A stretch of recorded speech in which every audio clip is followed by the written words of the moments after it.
had shingles on the side. But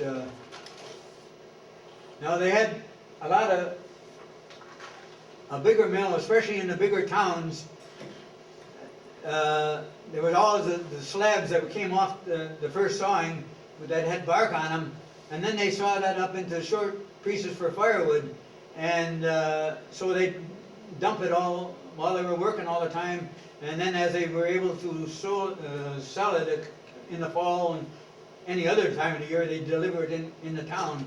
I think now this is actually Weininger. They made them. They had snow fence that they probably put a cord's worth of wood in each one, and so some of it they use their own selves for their houses. But I think the men or the people that were staying in the houses probably had to buy it. But they also sold it to anybody else that would buy the firewood. Now here's the depot at Weininger, and that's a Milwaukee. Let's see, yeah, that was the Milwaukee Road was coming to Weininger. Chicago Northwestern. Oh no, I'm wrong. That's right. Chicago Northwestern. Buzzwell had the Milwaukee Road going to their camp. There's the depot. Here's your big town. Notice the wood sidewalks and only on one side of the road too. Here, one of these was the building on the left was Hotel D. Foster, and then the other one I think was either the store or they had some.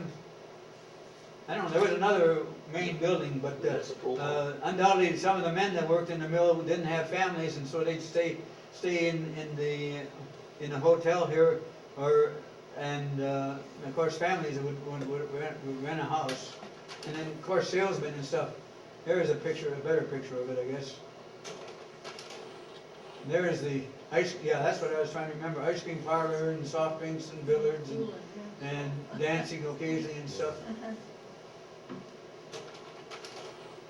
Here's obviously a summer picture. I got it in there mostly because of the 2 or 3 young kids in swimming suits and one young lad in the kind of clothes we used to wear when we were real young. Now some of the bigger towns had a bathhouse that men could clean up after a winter's work. Now I don't want to tell you what this is.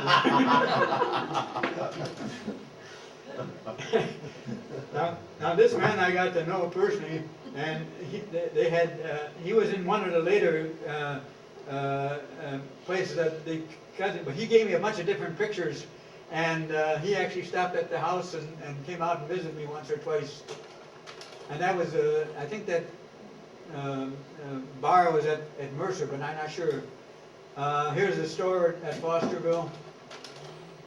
And I think this is again Fosterville. I have one of Presque Isle in Winchester too, but and there again you can see it's a Kingsbury picture.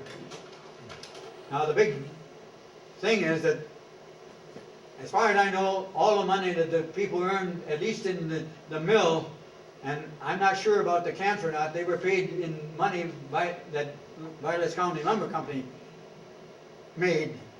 And it was only good at the Vilas County Lumber Company store. I suppose you could trade it in to get American money if you were going south or going somewhere else or something like that. But so the company made money whatever way they could. Here's one of the grade schools in Presque Isle, not Presque Isle, right here in Presque Isle. Yeah, Presque Isle.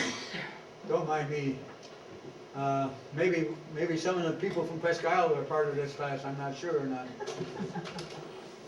Now here's the laundry for a lot of the camps where the man wasn't there with his wife to do the washing, and they just get water from the lake and heat it up and do the best they could, and then they'd hang it up on just racks and stuff to dry out. And of course in the winter I suppose they didn't wash too many clothes because there was really no decent place to dry it.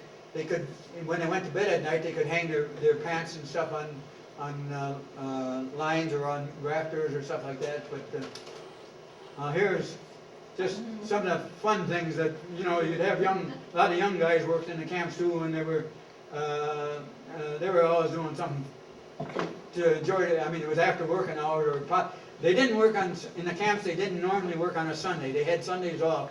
But the rest of the week they were out there right after breakfast, and then the camp would run the food out to them by a sleigh or by the train or whatever for their noon meal, and then at supper, of course, they'd have a meal at the camp.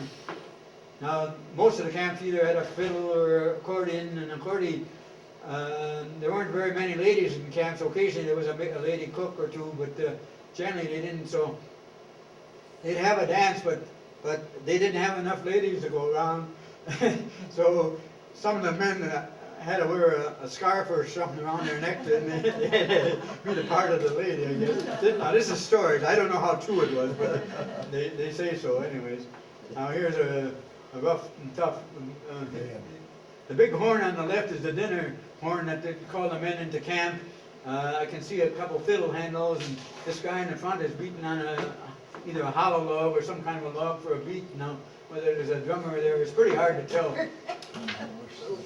Now here's a man on a lumber raft doing a jig they apparently had some music there or something, or else he's just showing off for Kingsbury when Kingsbury wanted to take a picture with a lot of people on it to get so he could sell the postcards.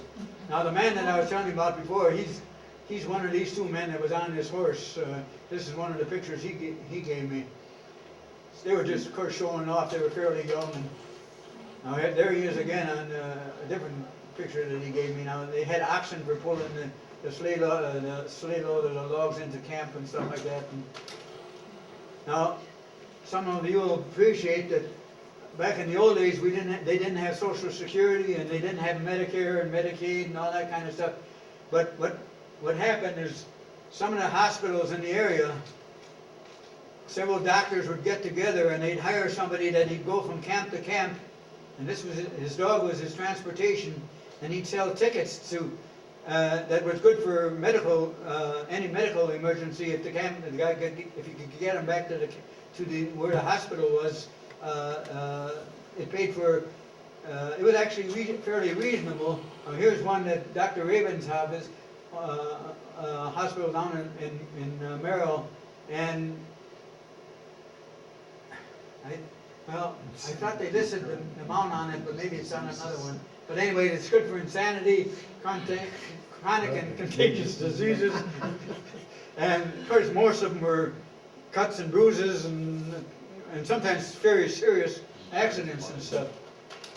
I guess I don't have one, but it was fairly reasonable. It was $10 a year or something like that you could have any medical work done. Now here again is when this canoe trip that Foster had for his guests, and I don't know exactly where they took them to drop in the canoes, but then they stopped at one of the camps along the way to have a lunch, and then eventually ended up back in town and stuff. There's a portage someplace. There's a little river they're coming to. Somebody here might know what river it is. I'm not sure exactly which river it is. There's where they're eating. That must be the boss here right at the end of the table. Well, I guess that's the last picture. If you have any questions, I'd be happy to try to answer them for you. If not, it's no big deal, I guess, one way or the other. We really enjoyed it.